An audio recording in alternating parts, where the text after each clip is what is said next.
Okay, hello, my friend.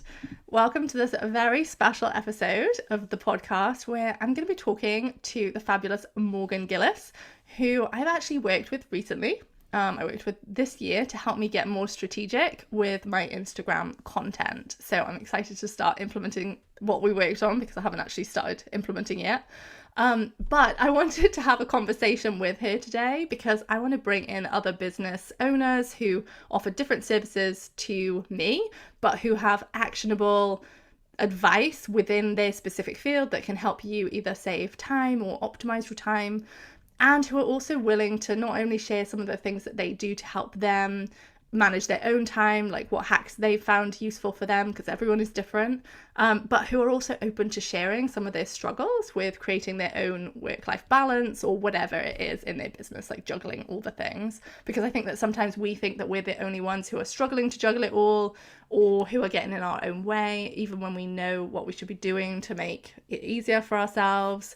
So we're just going to dive in. So welcome, Morgan. Thank you so much for joining us here today. So please introduce yourself and what you do.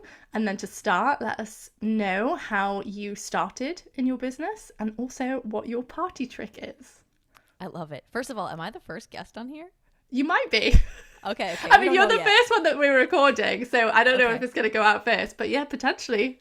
TBD. So well, I'm on making it a good one. Regardless. No pressure. Yeah, totally.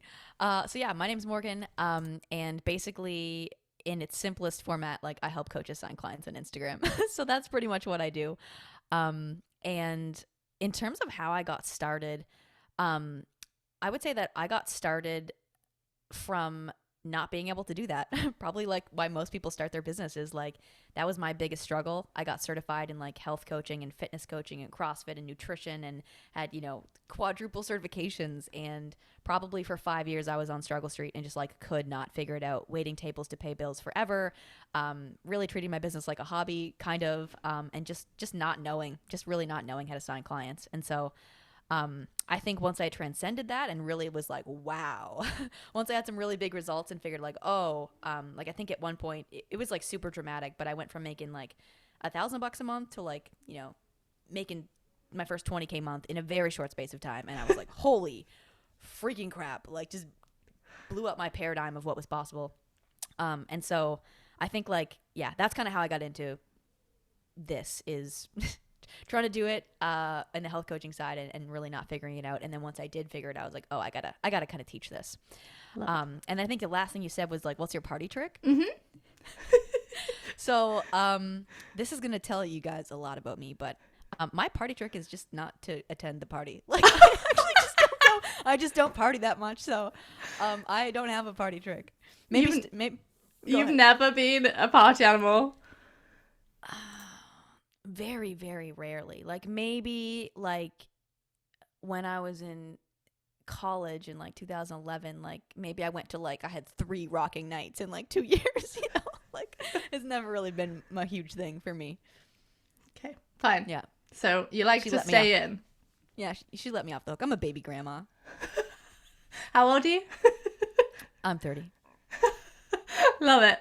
Yeah. Each their own. Fine. That's the whole point of the question, to let us know who you are. So perfect, nailed it. Okay, so the first reason why I want to bring people on who know what they're doing in their field is because I think that one of the best ways to optimize your time is through getting better at like different areas of your business. So the more you work on your skill sets in marketing, selling, leading a team, running your business, delivering all of those things, the less time it will take you to get good results in all of those areas. So that's why I worked with you, because I had basically spent well over a year posting shitty content on Instagram pretty much that was just whatever came to mind, that wasn't really sort of hitting the mark on, across the spectrum of content that you need to create, really, to help your people go from strangers to actually knowing you and trusting you and also thinking that you have the solution to their problem and then buying from you. Like I wasn't doing that whole range of marketing content. So I worked with you just to help me get really clear on like what are the different aspects, and also really optimize my time through knowing and understanding a bit more of how to use Instagram as a platform. Because if you're just posting one type of content on Instagram and you're not using any of the features and you're not doing any of the other things that, you know, like the ecosystem of really building your business on Instagram, then like you are going to be just wasting time and wasting effort. It's very frustrating, and a lot of people won't get the results from it anyway. So that's why I started working with you. So can you say more about that, what you see, or, you know, the typical things they need to do that's different? Yeah, totally. Like I think this is a brilliant point. And I actually think to some degree you're giving me a little bit of like an aha moment of like, when you actually increase your skills, like that's a productivity hack. Like I feel a Threads quote coming on about this, right? That's a quote card right there. But yeah, like you hit the nail on the head with the ecosystem. And the interesting thing with like Instagram is like, it all does really, really, really work together. Like like optimizing your profile, setting it up so it's like a sales funnel, like what you're putting out in your content, making sure you've got the right kinds of content, making sure that like you're using, you know, I have like defined things like stories are for this, feed is for this, like, you know what I mean? But like selling on your stories, the back end of Instagram, meaning the conversations and the engagement, like all that stuff goes together, and like it really is a whole system. So when you can like learn how to, you know, almost have it play nice together and you're using all the things, like example, if you post the right kind of content but you don't do the back end engagement type of stuff, then that amazing content that you posted doesn't go as far as it could, right, because you didn't do the back end work. And so, yeah, like if you do increase your skills around that, it just makes the effort that you're putting in go even farther, you know? I think like another perfect example of this is like one that's easy to share data about is like, let's say sales calls, you know, like let's say you're not that great at closing sales and your close rate's 25%. Cool. And let's say it's, you know, you're spending 10 hours a week on doing sales calls and your close rate's 25%. Cool. If you got your close rate to 50%, you doubled it. You can make the same amount of sales in literally half the time. Like you just went from 10, you just got 5 hours back in your week just from getting better at sales, and you're still making the same money. Or you can just still put in the 10 hours and you just made double the money. So it's just way more effective, you know? Right, absolutely. Yeah, and I love that, because the other thing, I definitely wasn't it wasn't just the content that I was putting out wasn't great for, you know, all the reasons. I also wasn't using it like an ecosystem. I was like, oh God, that like I don't want to do all the things. But you know, you can be putting out great content and then like you said, like it's not getting in front of the right people, enough of the people.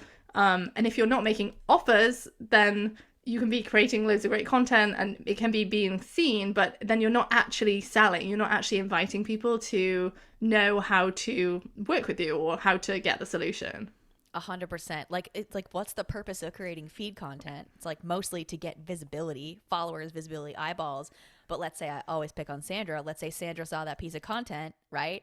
Amazing. You captured Sandra's attention that day, and then she went on your stories.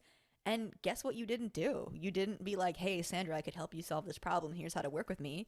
Right. And so that moment when Sandra just also happened to be having a bad day, she wasn't like making a lot of, you know, she was having a down month, and she was like, oh my God, I really need help, you know, signing clients or whatever. And had you made an offer on your stories that day when you captured her attention, she had a problem in that moment, like she was feeling emotional about it, she may have reached out to you and DM'd you clients, but you didn't have an offer on your stories that day. And so your content did its job, but you had no offer on your stories, and the content just wasn't that effective, you know? Yeah, and so it was a complete waste of your time in creating it in the first place, pretty much.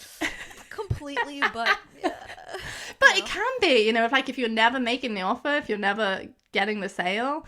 I think one of the things that I was taught early on was to nurture and warm people up. And I think that that's good advice for, you know, some people, but also there are people who are ready to buy today, who are ready to buy, you know, if you're warming them up for a reason, you're trying to help them see that you're the person to help them, but you have to invite them in. Otherwise it's a bit like the doctor, you know, telling you, oh my God, this is all the things that you need, but then not telling you how you can actually get get what you need. Like they're not writing you the prescription. They've told you what you need, but then they're not actually helping you get it from the pharmacy or whatever, like it's that final piece.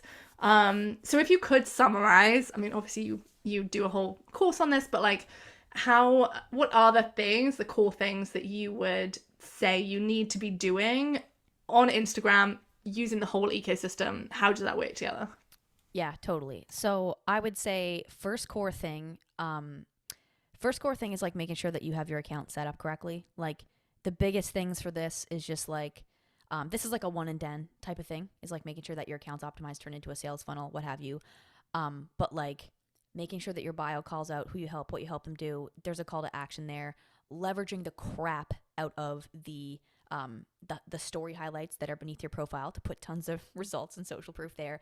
And the pin posts actually now are even like better to leverage than the story stuff you can have in the story covers.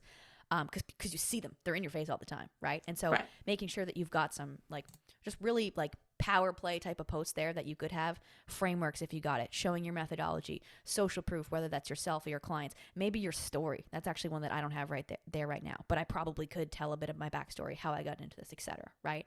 Probably the origin story that's in my masterclass needs to be on a pin post there, right? But just making sure that like front facing, like that is your storefront. I still don't have a website. Probably did more than 500K in sales, still no friggin' website, all through just Instagram and having it set up, right?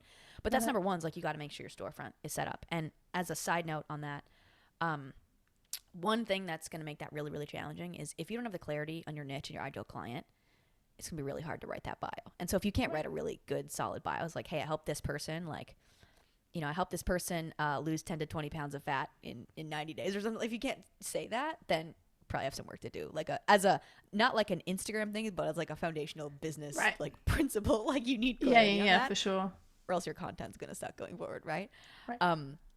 So that's one big thing, is like setting it up. The next big thing comes to really, I'd say, feed content, and we can loop back around on this if you want, because I think you alluded to maybe wanting to chat about this kind of before we hopped on this.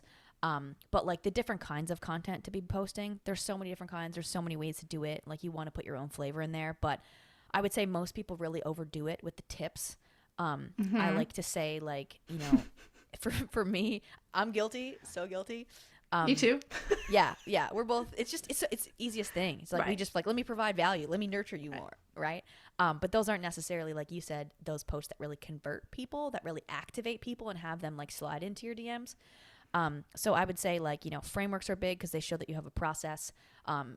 Probably one of the number one things I did to, like, I don't know, 4 or 5x my business, probably like initially the last year, is just like posting more testimonials and social proof and telling those stories and just showing that I just continue to get people the result. Right.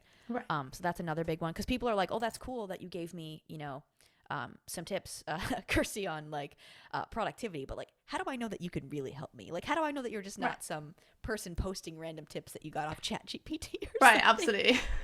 Right. So framework, social proof's a big one.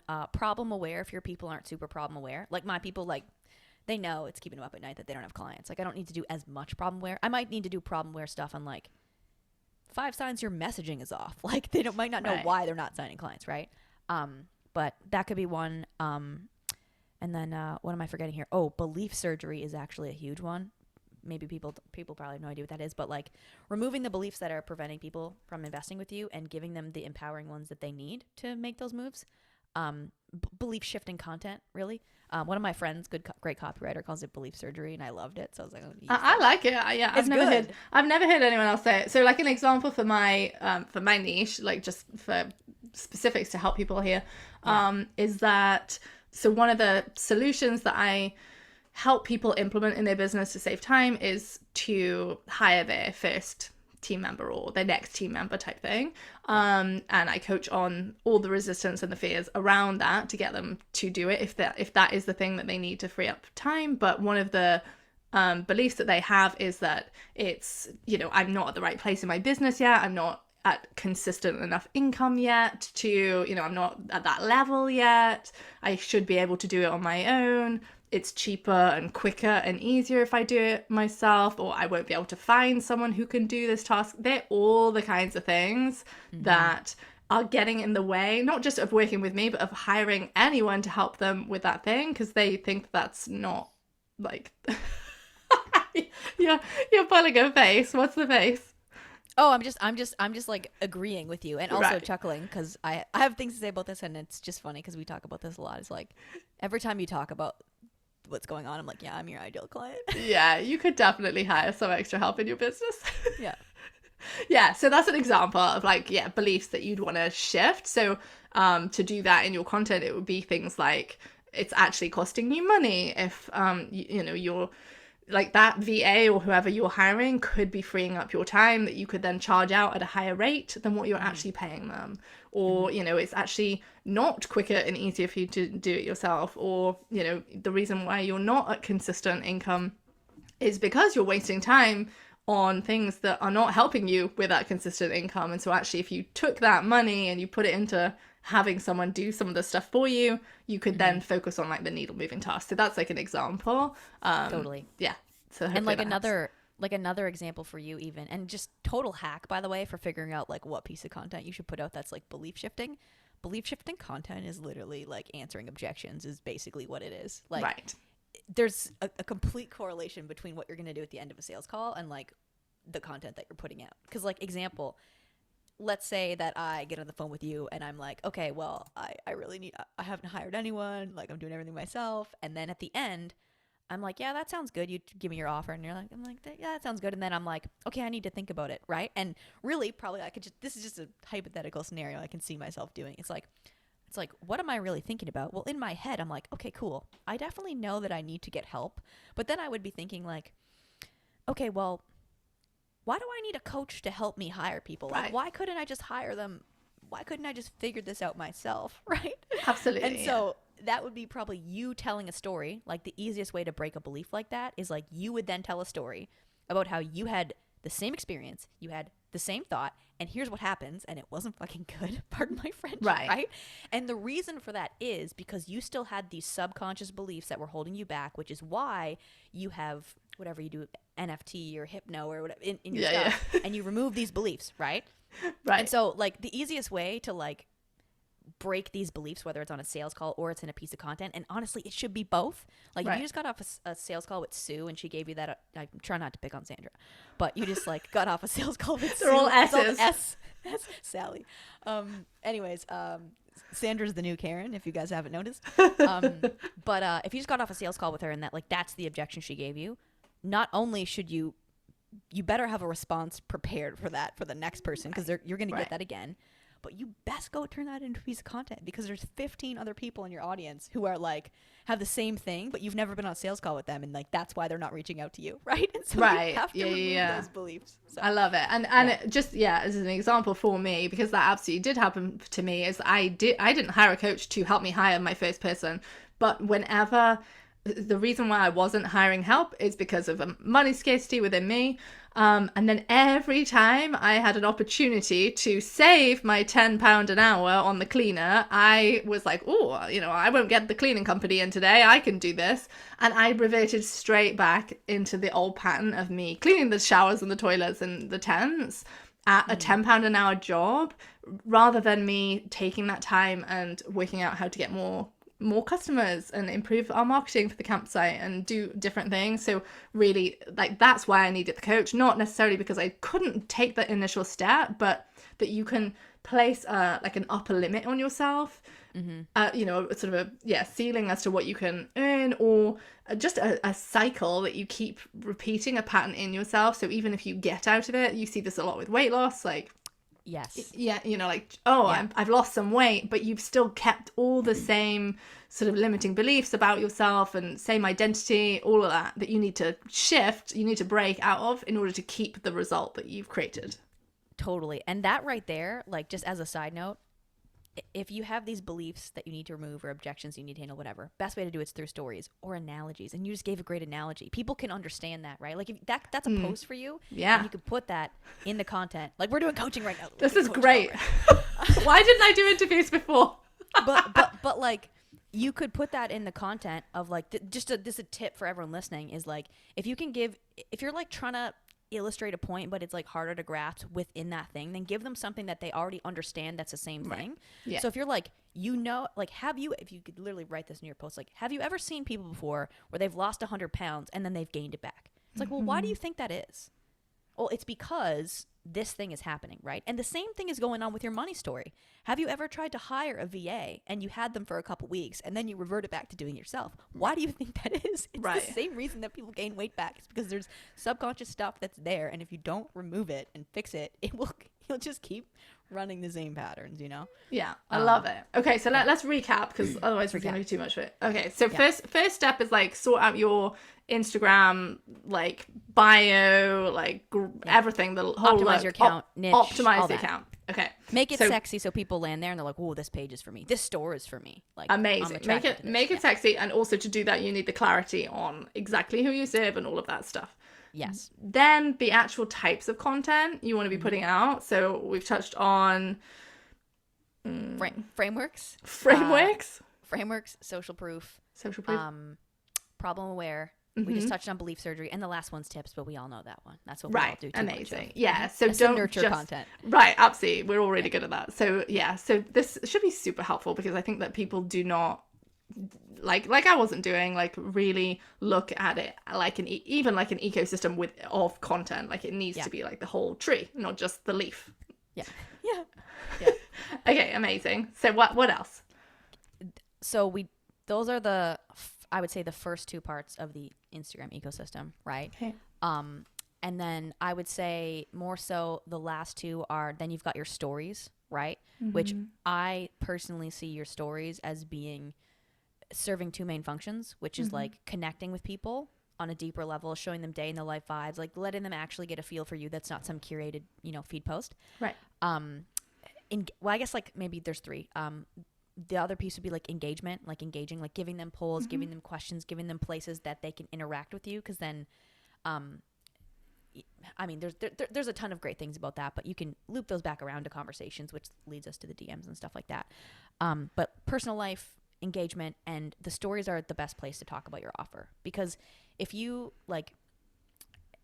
number one, it's more intimate in general, but like if you were to go make a very like salesy post and you were talking about, here's the, this program that I have and here's the benefits and the features, and you made a carousel about that, it just wouldn't get pushed that far because it's a salesy post. Right. Like, it's just, the algorithm just won't push that out.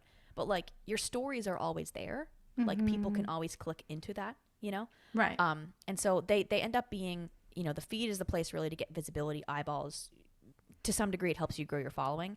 But once you have that and people are going to pay attention, like, your stories are the best place to kind of build maybe a deeper connection, let people engage with you in a different way. But certainly to sell your offers is like the biggest thing on stories. So that's kind of like part 3 of the ecosystem. Love it. And then part 4 is the back end. And I think, honestly, so many people leave so much money on the table with this. And like, this is, I would say I've gotten, honestly, through the mentors that I've hired to get better at marketing this year is really what I got better was with attraction marketing, like content stuff, which has helped a ton. But I think the way that I got successful in the beginning, I didn't have clarity on my niche. I couldn't do attraction marketing. I couldn't do that through content because I didn't have a clue on my niche and that stuff. But what I got really, really good at was like lead generation and conversations and relationships and the things that you can't see it on Instagram. It's like the back end of Instagram, but it's like, paying attention to who's paying attention, like who's liking your posts, who's commenting on your posts, who's watching your stories, who's engaging, starting relationships, like knowing how to flow things in the DMs to build relationships and book calls. I don't know if anyone listening on this podcast has ever heard of like, appointment setters, but like, never heard of appointment setter? Really? I don't think so. Crazy. Okay. I haven't. I can't speak for everyone, but to me, I'm like everybody knows. Like what is that? It's really like you're essentially hiring people to kind of do some of that engagement, like on your Instagram account, so that they can book calls for you. Like an appointment setter is literally to set appointments. Okay. And there are people who do that stuff. But it's so interesting. Like, I'm seeing that rise more and more and more and more. And it's like, man, I've always been doing this. Like, this is what some of the stuff's in my course, But it's like, it just, if you're only putting out the content, like, just to give you an example, really, really tangible example.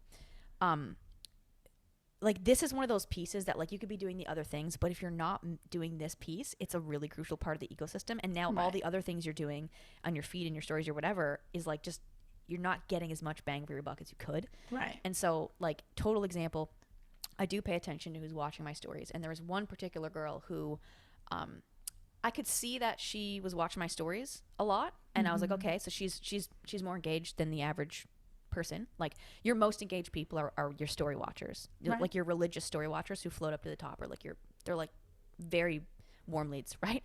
All friends. And family. Current or past. Yeah, exactly. But you'll see like the people that have the strongest relationship with you will be near the top, and the people who have, right? And so I was paying attention to that, and I was like, okay, there's something here. And I clicked to her profile, and I'm like, okay, well, she's definitely my ideal client, and it looks like I can help her. And then I put out on my feed a piece of social proof content where I was telling a story. Here's how my client went from whatever it was, $400 a month to $7,000 in 90 days or whatever, right? And I saw that she liked it. And I was like, okay, so she liked this. She saw this piece of social proof. I know that she's been watching me for a while in my stories. I have a feeling, like, you start to get a spidey sense for this. It's like, I have a feeling that this person is a very warm lead, like maybe almost a hot lead, like ready to inquire. And that's when like you just start to know. And I was like, you know what? I think I just need to start a quick conversation, like engage a little bit with this person. And like they might just come out of the woodwork without me even asking. Right. And I literally just went to their stories, saw that they had posted a recipe that they were doing. And I commented on it and just said something along the lines of like, oh my God, this looks so delicious. Or like, this was, these are all my favorite foods. Like this is all my, which it totally was. Like it wasn't some BS comment that like wasn't true. Like it was true. Yeah. It was how I would speak to a friend. Right. But just that was the bit of engagement that she needed to literally watch my stories that day where I had an offer up. Right. And see the call to action and DM me clients. Right. It's a bit like, the way I look at it is it's like people are a bit funny. Like it's almost like, if you're walking in the street and somebody's like not looking at you, sometimes they won't smile because you're like, you haven't made eye contact. But if you see, if you're walking down the street and you like both look at each other and then there's a little bit of a smile, it like gives permission to the other person, like, oh, this person is like safe for me to engage with. So I see it as like a safety thing, whereas like the slightest bit of engagement just makes them feel safe to like actually talk to you and say hi or whatever. Totally. I love that you're just doing more analogies. It's good. It's good it's flowing at me. I would agree with that. And I would say like, I also think it just, I think in some weird way, like it makes it more real. Like it's just different when you just see someone's content and they're like talking at you with content, but then you're like, oh, this person like actually engaged with like just me. Right. Like they're speaking to just me right now. Like it's one-to-one. Like it's just more intimate, I think, too. Yeah. Yeah. I love that. And one thing I will say about you and when we talked about this just before I came on, just to make sure, but I was very anti, like, not that there's anything wrong with doing it, but like for me personally, I don't love getting cold pitched DMs and things like that, where people just are like, hey, do you want to buy my thing or whatever? Like, hey, you look like you need leads. Here's a free thing. I just don't love it. Usually they get my name wrong. That's like never a good start. They're like, hey, Kirsty. And I'm like, well, you can't even spell my name. And so it always puts my back. Like I just don't even, I just don't even engage with them. But the way that you taught it to me anyway, was very much like, no, like just be a human, be nice, like be a normal person, like see if there is anything that you could connect on at a human level, like, oh, this person went to this same college that I went to. Like that's like a perfect thing that you showed me that makes it feel like you actually are just engaging and being social on a social media platform. And I was very anti that before because I was like, oh, that feels gross because you're like messaging them. But the truth is, if you're a business owner, you have to be meeting new people somehow. You have to start building relationships with new people, and maybe they won't become your client, but maybe they will become friends. Maybe they will become people you can collaborate with. Maybe they don't need your services, but then they have a friend who says, I'm really struggling with this, and they know that, oh, I've seen this person and she seems all right, like to refer you.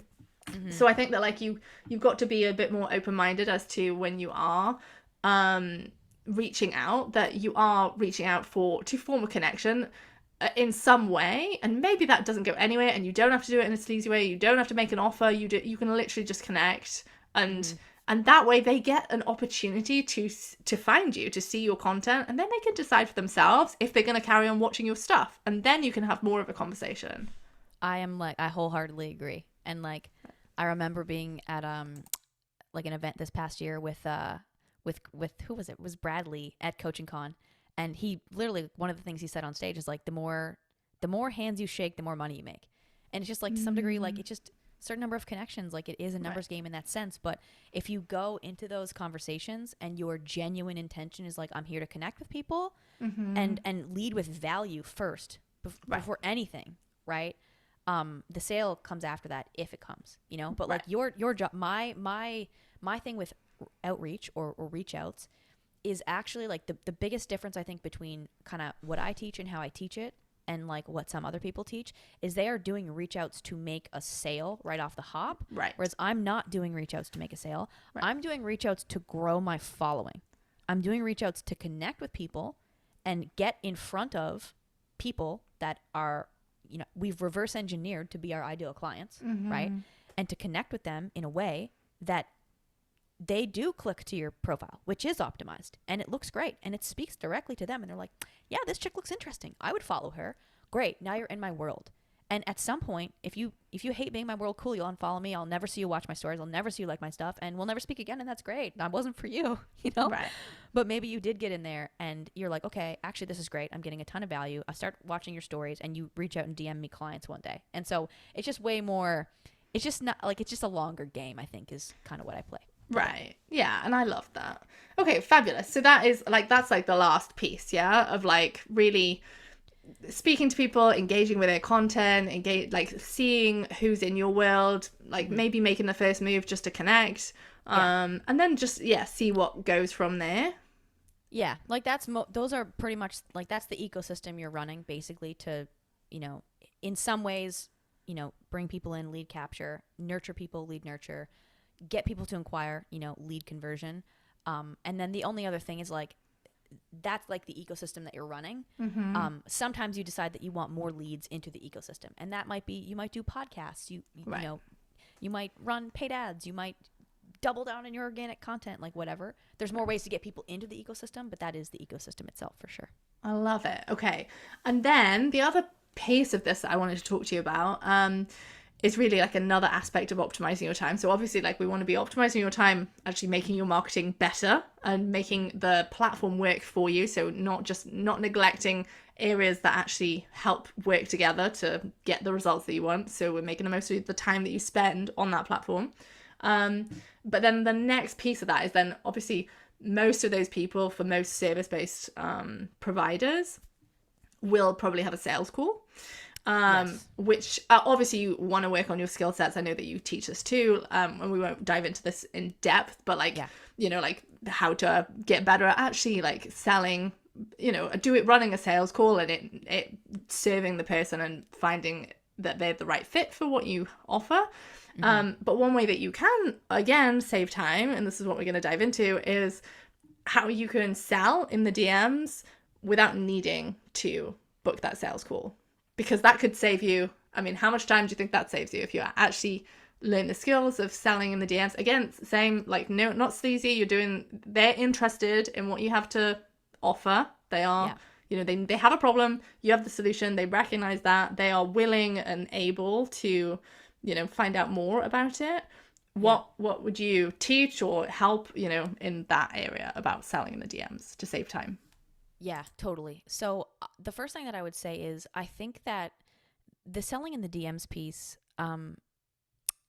it can, how would I say this? Like it may actually take the same amount of time. That's entirely possible that it takes the same amount of time. However, I think it's just completely different because it's infinitely more flexible. Like I just don't want to be like like a wall full of calls on my Google Calendar. Like that just gives me so much anxiety. And so, like, you know, especially like if you like to travel like I do, or you just don't like as much rigid stuff on your schedule that locks you into whatever, it just gives you the space like in your day when you have free time, you can be selling in the DMs, you can be interacting. And so I think it's more flexible. And I also just think it's like, it's a different quality of energy exchange. Like I think it's different when you have to be on video and on camera and like you have to be in front of someone, like, you know what I mean? But like I could be outside walking and getting my steps in and like, you know, selling in the DMs. And so it's just like, it's a different quality of energy exchange. The time might be the same, but the flexibility and like the type of energy is just different. Does that make sense? Yeah. And I think that's a great point to make, because it's not always about cutting down the hours. It's also about making it work within your life. So yeah, like flexibility in my eyes, I'm the same. I love to travel. I got fully booked in October with like one-to-one clients, and I actually did do some traveling, and the idea was, oh, this is going to be fine. I'm going to see if I can run this business, obviously from anywhere in the world, and that worked. But I also had no time for myself to enjoy my holiday. So I was like, actually, this is too many calls for me. Plus, I have voice issues, so that wasn't great. But for me too, like I actually do have a limit on how many clients I actually take one-to-one, because I don't want the rigidity in my schedule. Totally. And that's a good point too. Like, it can be very helpful sometimes if you don't have the greatest Wi-Fi too, depending if you're traveling, or maybe for you, maybe you're texting instead of being on a Zoom call because like you're trying to save your voice. Right. So I would say, what's your advice around selling in the DMs? Like, what do you actually mean by that? Like, is it literally like, oh, hey, like you've had the conversation, they seem interested. How does that flow? Yeah. So I would say, it's so funny. This comes so automatically to me that I actually have a post on my Instagram pulled up so I don't forget anything in the structure. But I would say like truly, big distinction for selling in the DMs. Like selling in the DMs is not just like, okay, here's the price, right? Like I don't think that's going to serve anyone. And here's the link to buy. You're just going to get like a lot of price objections and have no clients, and scare everyone away. But I think like the key thing with selling in the DMs is like it actually should follow a very, very similar syntax to a sales call. You're just replicating it in the DMs. And so I think like some people kind of mess this up sometimes because they're like skipping steps. But like, you know, I have in front of me, like I'll roll through this really quickly, but it's just a carousel I did on like the 7 steps to selling in the DMs. The first one I say is like diagnosing before you prescribe. And so like that's where when they do reach out to you, and I'm talking when I say selling in the DMs specifically, I'm talking about here is when you get an inquiry. Right. So if you're a you know, fat loss coach and you have in your bio like DM me fat loss, and someone DMs you fat loss, like this is how you go about it. Right. The first thing for me is like I will diagnose what's going on. And so I'm like, okay, cool. Like I'll put my curiosity hat on, go a little bit deeper. Cool. What's going on in your world? Like, what are you working on? What do you think's the problem? I'll often run through like their niche, their offer, their whatever. Like I'm like, can I really help you? You know what I mean? And then if I think that, you know, I can help them, I'm kind of like, okay, this is almost in that inquiry phase too. You're like, okay, well, what is, you know, like, where are you? Where are you trying to go? You're like, just like you would on a sales call. What's point A? Like, it's the same thing, right? Right. A little bit of connection, a little bit of rapport. You're doing that in the DMs a little bit, right? And then it's point A. Where are you right now? Where are we starting? And then it's point B. Okay, where are you trying to go? Okay, why is that important to you? What do we have now? We have a gap, right? Right. And then it's like, if I think I can help you bridge that gap, then we can start talking about the program. So like the first piece is sort of getting clarity on point A, point B, if you can even help them, right? Right. Once you have that clarity, kind of the next piece is like sharing the name of your program if you have one, and like the big dream outcome. So like for me, I would say something along the lines of like, okay, you know, it's the full-time fast track, and this is a 4-month coaching program for the coach that wants to go full-time online and hit consistent 5 to 10K months, right? So you kind of share that. And then like what you're going to cover. So it's like the name of the program, what the outcome is, and then like what you're going to cover. So that's where I might share a framework that I've already got on a pinned post. I just send it to them in the DMs. And I'm like, cool, this is the 4 parts we're going to cover, right? Niche, offer, lead gen, sales. And you're kind of going through that, and you're like, does that sound like what you need? Right. So you're very like outcome focused. And then if they're like, yeah, totally 10 out of 10, that sounds like what I need. You're like, okay, cool. Then you're getting into like the next piece of this is kind of like, now you're almost more into like the features. Like you've already talked about like benefits, dream outcome. Now you're more into the features of like, okay, it's 4 months. Here's when the live calls are. Here's the access you get to me. Here's what the all that stuff, right? You're like, does that sound good? Like, does that make sense to you? Like all that works? They're like, yeah, totally. So now you've made sure that you can help. You've got a gap. You kind of like diagnosed. Then you talked about the name of the program, the benefits. Then you talked about sort of the features almost, right? And they're like bought in on the program itself. Right. Then you're kind of getting into, okay, then you share the price, right? Once you have the gap and they know that your program can solve the problem and they see the value, then you share the price and payment plan stuff. I like to give a fast action bonus too, like some reason for them to make a decision that could be some degree off the price or something like that, but have some sort of urgency in the offer that you make. A risk reversal, if you have any sort of guarantee to kind of take away that risk for people, like just proper sales call practices. And then the last one's answering objections, which we almost kind of talked about earlier, is like, there's probably going to be something that comes up. It might be price. It might be, I don't know if this is going to work for me. I don't have the time. I'm moving. This, that, the other thing. Why could I just do this myself? Why do I need a coach? Right. Right. Yeah. Love it. And then permission, I would say, to share if they're like, yeah, I'm into it, and they're like, I want to do it. I say, cool. Is it okay if I send you a link so that you can pay? And I get permission for that. I love hopefully that. That makes sense. Yeah, that really does. That's very helpful. I love the way that you teach that. I definitely have had my own mindset issues, as you know, about selling and different sales tools and tactics that are used. And it's funny, what helped me get over that was actually thinking about like other businesses like supermarkets and things like this. Like, they put on like, two bags of apples for this, buy one, get one free. And I was like, why do I find, it weird in the coaching world and not in Tesco in the supermarket? Because it's the same principle. It's like, it's an urgency, the offer's here today type thing. It's, all of that. It's so interesting that our minds have like converted it into, this is evil and bad. And so for anyone who is feeling a little bit like, ooh, I don't want to use any of that. First of all, you don't have to use anything that you don't feel comfortable with, but I would definitely explore, why?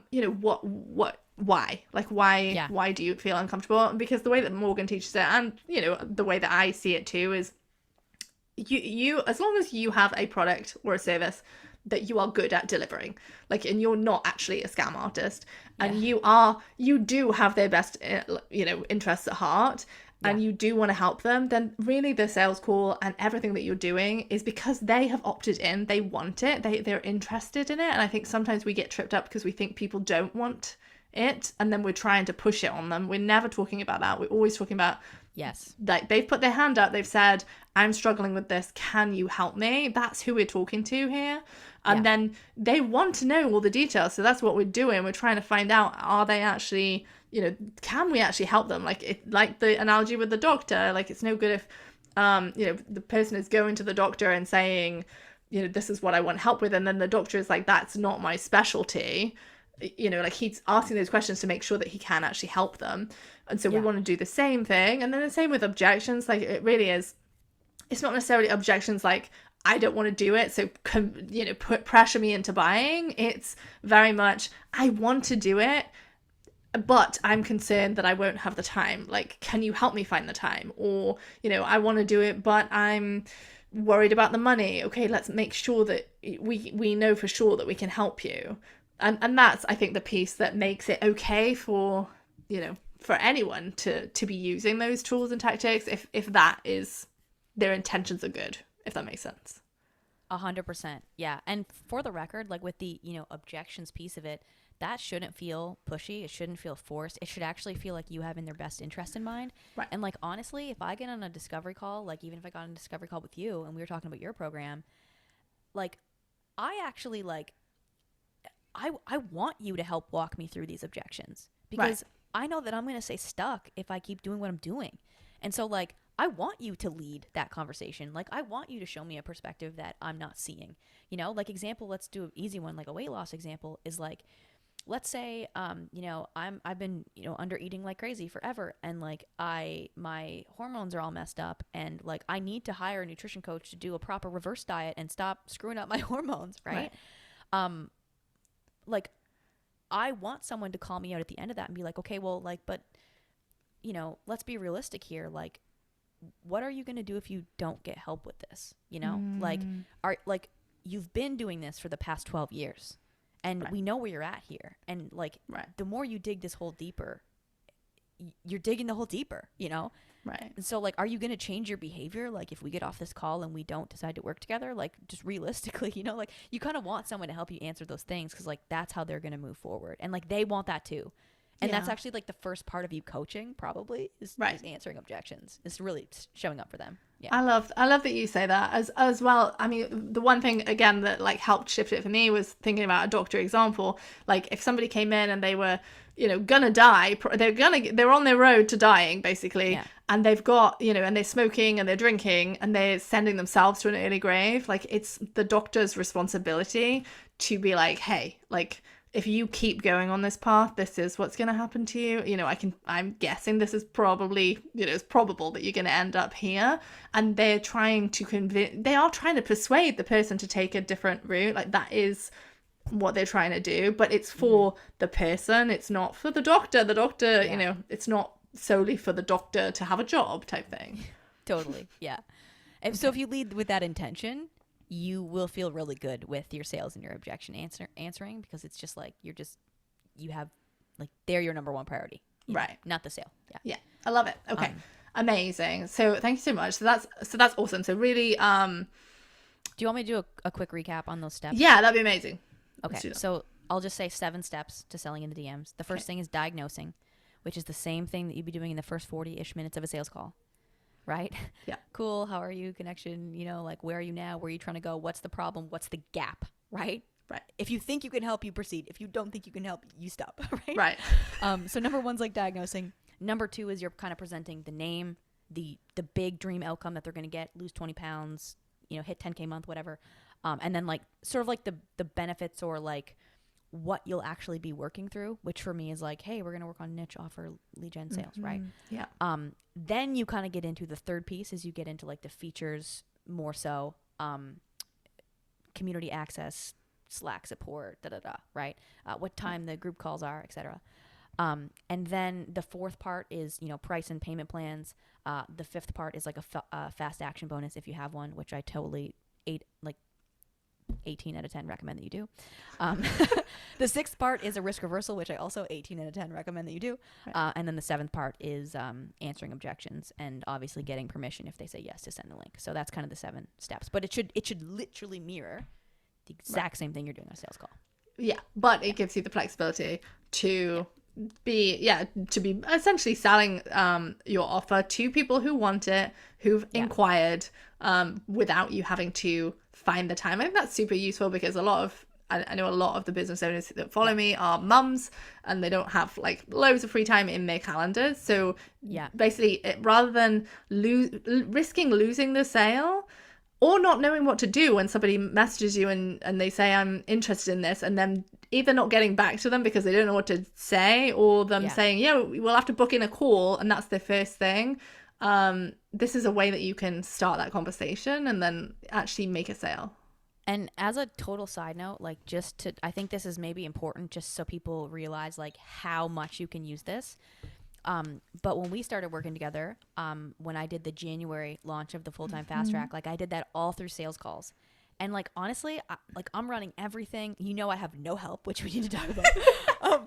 And like, I'm running everything. And then I had to do like 30 something sales calls in the span of a couple weeks as well. And that was like a lot. Very taxing on me. Right. Yeah. And then like, that was great. That was awesome. But then when March came around, I was like, oh, frick, if I want to give up my life again, like I had to do in January, I was like, I just don't want to do that many sales calls. And so, I was like, I'm going to do a masterclass launch instead of, doing all the sales calls. But what actually ended up happening is I think I double sold out my launch, and 80% of it was from selling in the DMs. Like, it was like 120K sales month. And like 80% of it, like 20% came from the masterclass, sure.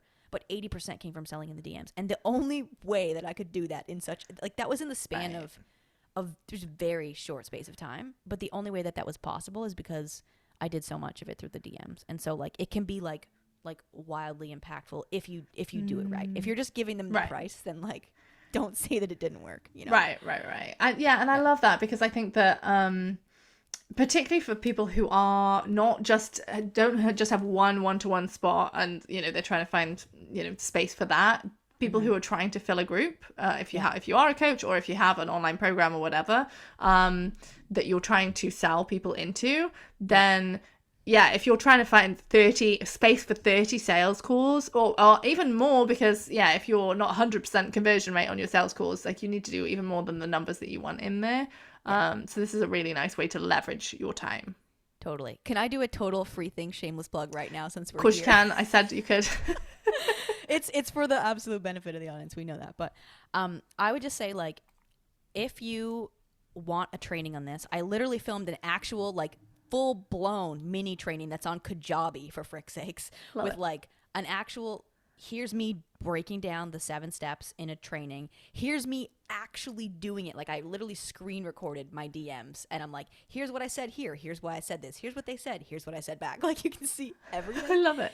And then there's a checklist. So, like, you can't mess it up. So if you want that, I'm just going to say, legitimately pause this podcast, right? Well, I guess you have to still be listening to this, but like, open your phone and click on the friggin' Instagram app and literally type into the search bar @I am Morgan Gillis and just hit message and just DM me the words selling in the DMs, and I will give this to you for free, and you can go do it.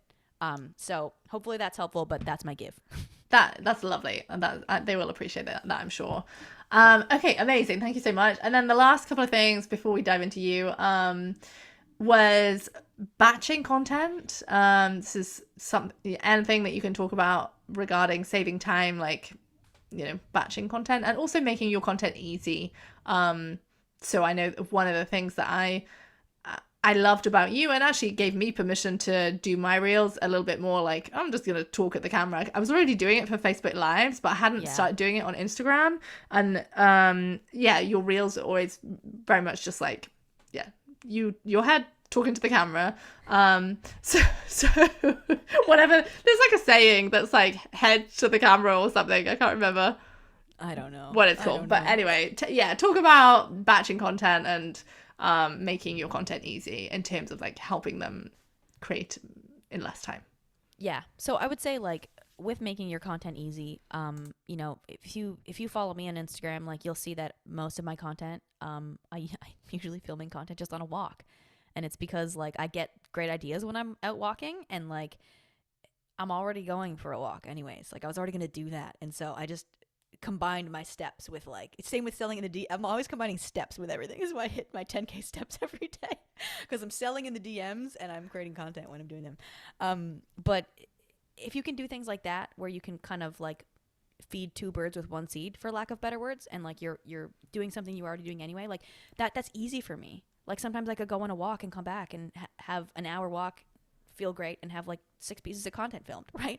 And so, like, that is actually possible if you, number one, don't make really difficult things. Like, these reels that people do with, like, 17 outfit changes. I'm like, why?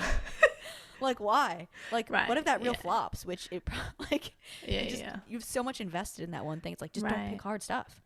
Pick stuff that's easy. Pick a reel with, like, no outfit changes. Pick one that's 7 seconds to do a dancing thing to instead of 90, right? Like, for me, like, I just know myself well, and I know that it's very easy for me to get on camera and just give you what you need to hear. And the only thing that I have to think about when I'm creating a reel like that is is this structurally set up to capture attention and, like, get visibility? Which really just means, is the friggin' headline good enough?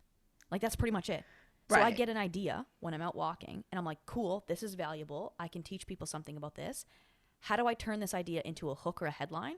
And then when I speak that reel, that is the first sentence that's out of my mouth, and that hooks people in. And I just tell them what I'm going to tell them. Give them the steps, give them the story, give them whatever, and at the end I make a call to action. But that's, like, in the easiest way to make your content is those 3 steps. The hook and the headline is the most important. but just like you could do it while you're walking, you can do it whatever, but just don't pick hard things, I think is the biggest thing. Right. And I think that helps with consistency as well. Yeah. Because you either batch it, you either decide like, right, I'm going to plan it ahead of time and then batch it, and then I'll have the content that I can schedule so I don't have to be showing up every day. Or and you could do that, you could do both, but if it's either or you show up naturally with a idea every day and you just put it out there. But again, and I love that you taught that, because I was very bad at that. Like I was very good at coming up with something helpful that I can talk to them about on my dog walk, but hopeless at giving them a headline, like a hook that pulled them in. And you said to me at the time, and it was like a real like time optimization thing of like, there's really no point in you even creating the rest of the content if you can't hook them in the first few seconds, because they're not going to watch it. And I think I was creating a lot of content that people just weren't watching, and then that's super frustrating as well, and demoralizing and all the rest of it. So I think that making sure that structurally it is sound, also making sure that it falls into one of those buckets that we talked about, like isn't just tips, like not just doing tips.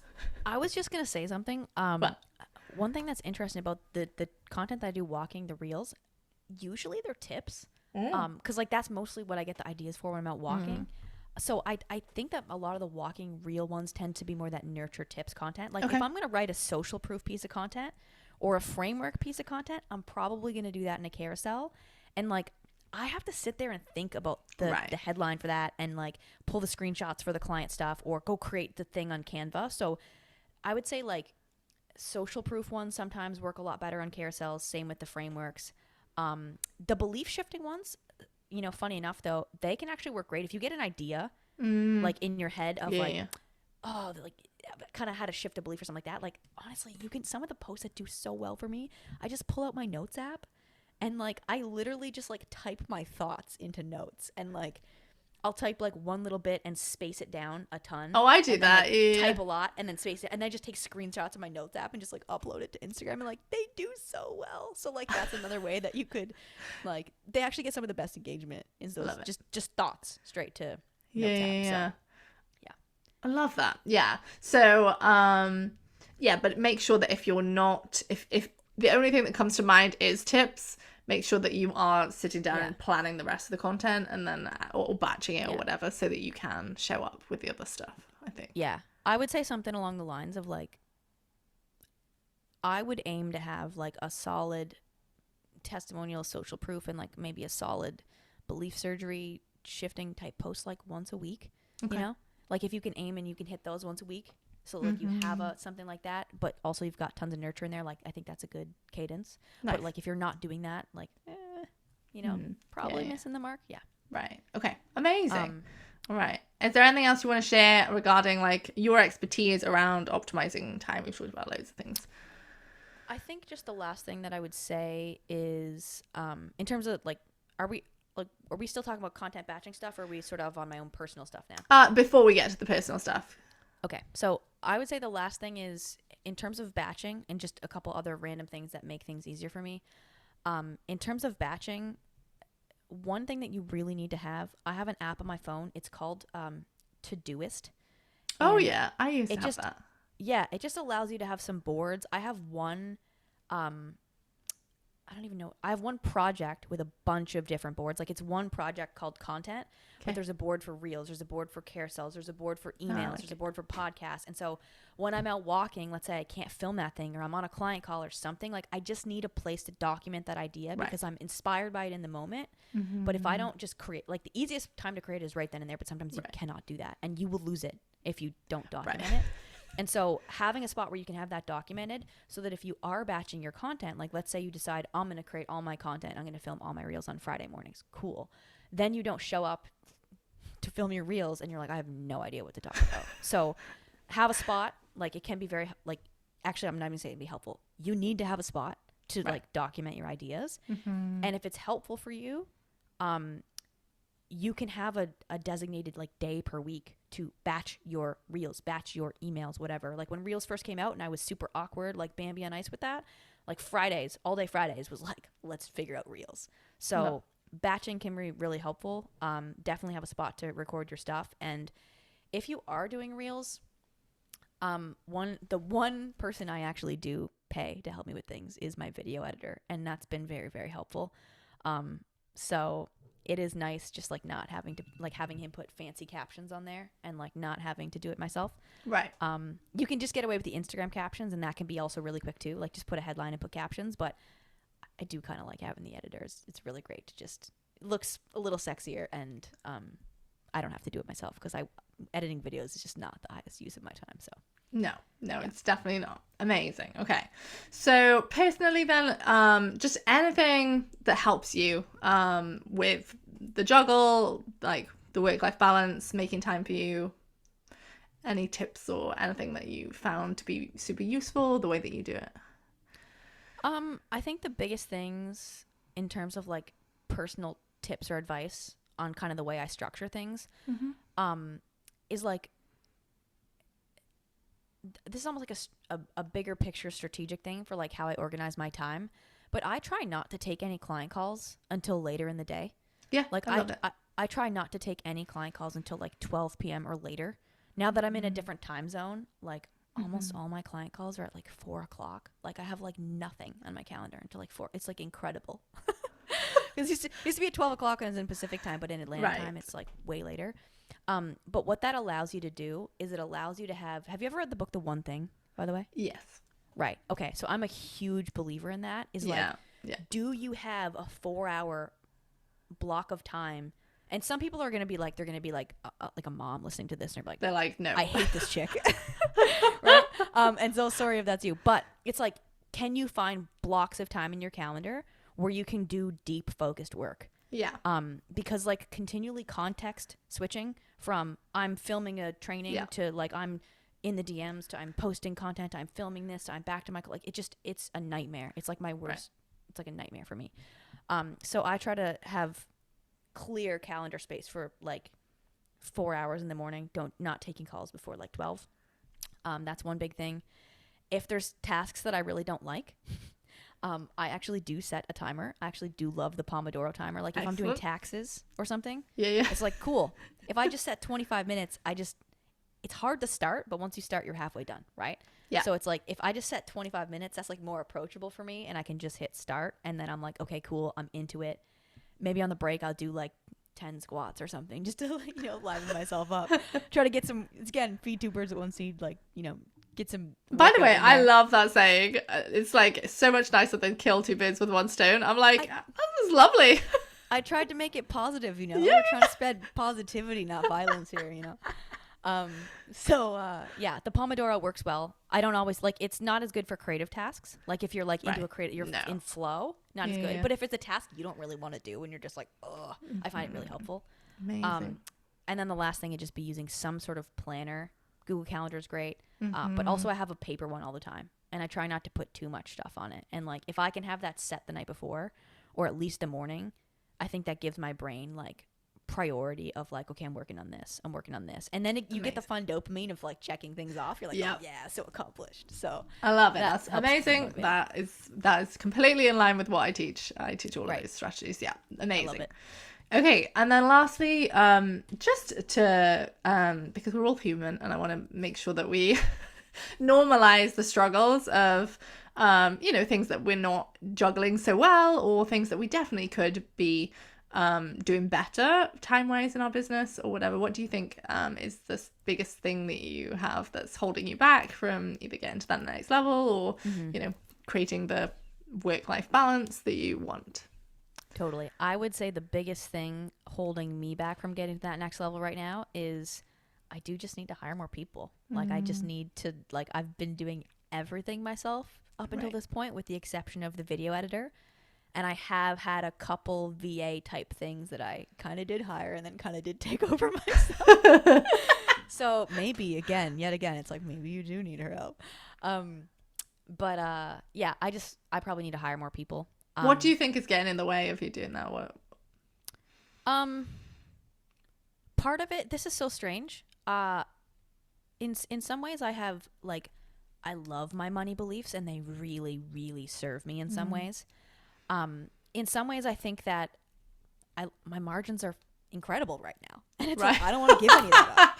Like, I just like, I don't, you know? Yeah. But I think that's, again, it's like, well, there's probably some belief surgery that needs to happen there. And like, logically, I get it. And I think it actually is starting to sink in now. Like, I think I'm actually making progress in this direction. But yeah, I think that's one reason.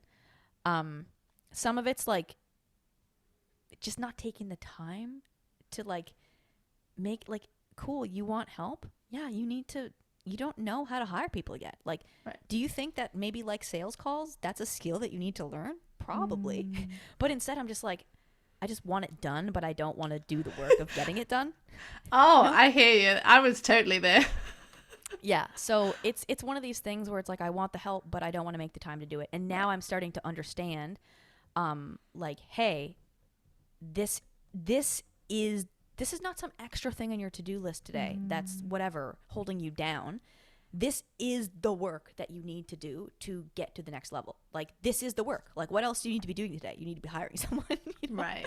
You need to be getting these skills. So I think there's probably some money beliefs there, probably some just not having the skills and it being new and uncomfortable for me. You know, be like going to the gym and being like, I'm so intimidated because I've never worked out before in my life. Right. And there's some resistance.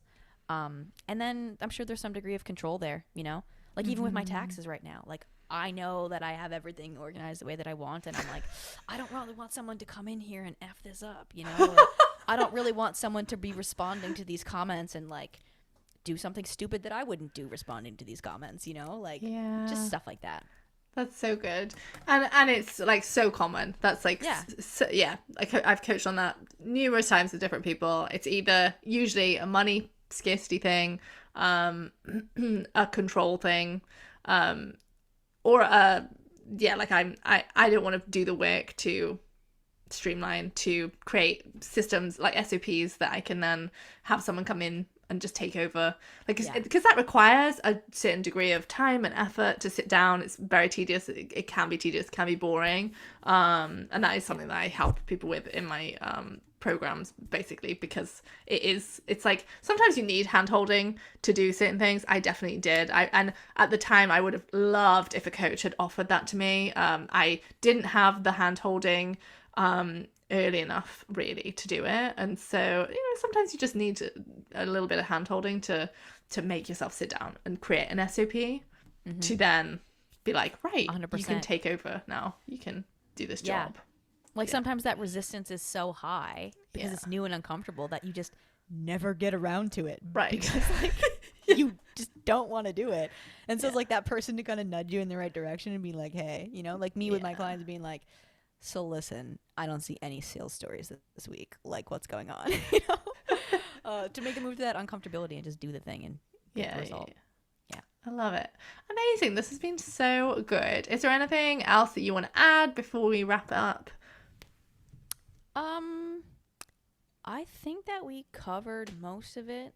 I will just say this is definitely a new big next step for me, is like hiring some people. And the next, I've already kind of taken a baby step today. I'm like, okay, bookkeeper, here you go. This is amazing. Oh, today was literally the first day that you... Day. Oh, I love it. I emailed her yesterday. We met the hour before on this, and I was like, so listen, I've taken this as far as I want to take this.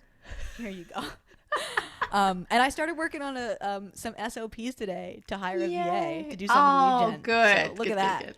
I'm happy I'm ending. impressed. This is excellent. A bookkeeper was the first thing that I needed to really properly outsource. And I had, I mean, your accounts were at least in order when you gave it to her. Mine was like a complete mess. You think? Yeah. They're getting there. Let me tell you, there's some stuff going on with that. Like, I've got USD currency, I've got Canadian currency in the same thing.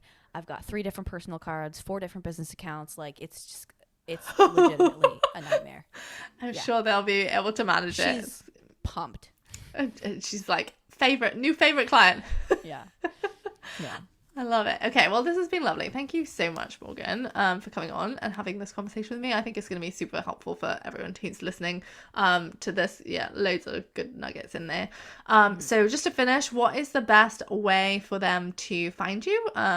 If they love the sound of what you do, obviously they probably will. And if they're potentially interested in your offerings, and I don't recommend people lightly, like I don't, unless I've actually worked with someone, you'll very rarely hear me say, I recommend this person. Like I will say, oh, I know someone who does this, like if I can make a referral type thing. But I absolutely really loved working with Morgan. And she's very good, as you can tell if you're listening to this, about she knows his stuff in marketing, selling. So yeah, and you've helped me. So basically, if they're interested, where can they find you? Totally. First of all, thank you. Appreciate the lovely words. Nice. Also had a blast working together. But yeah, I would say if you are, I would even say, who knows if you're interested. I mean, maybe you already are. Cool. DM me clients. But like, I would just be like, hey, just come into my world and consume some of the content and get some free value. And like, look at how I have my Instagram account set up and look at how I sell in stories and like, just take some value. And if I ever speak to you in a way and you're like, okay, cool, I need your help. Great. But I would just say like, be an action freaking taker right now and actually take out your phone. Hopefully they're listening on a phone. They get their phone somewhere and go to the Instagram app. And at the very least, just follow me. Like just literally go open the Instagram app right now, type in the search bar at I am Morgan Gillis. Just hit follow. I'd love for you to say hi. If you want the selling in the DMs training, just DM me selling in the DMs. But otherwise, just say hi and let's have a chat. And I'd love to meet you. And who knows, maybe I can find some other mini training that might be really valuable for you that I can pass along. But that's the number one place I am. I have no website, just Instagram. And I love that because it shows that you get your clients through Instagram. People find you through Instagram. I found you through Instagram, and actually, and you never like snuck into my DMs and were like, "Hey, do you want to buy my thing?" at all. I think a reel got pushed to me. I watched your reel, and then it was the headline. I can't remember what it was, but I do remember that you liked a story of mine, I think. Mm-hmm. And then I had seen some more of your content, right? And then I reached out to you.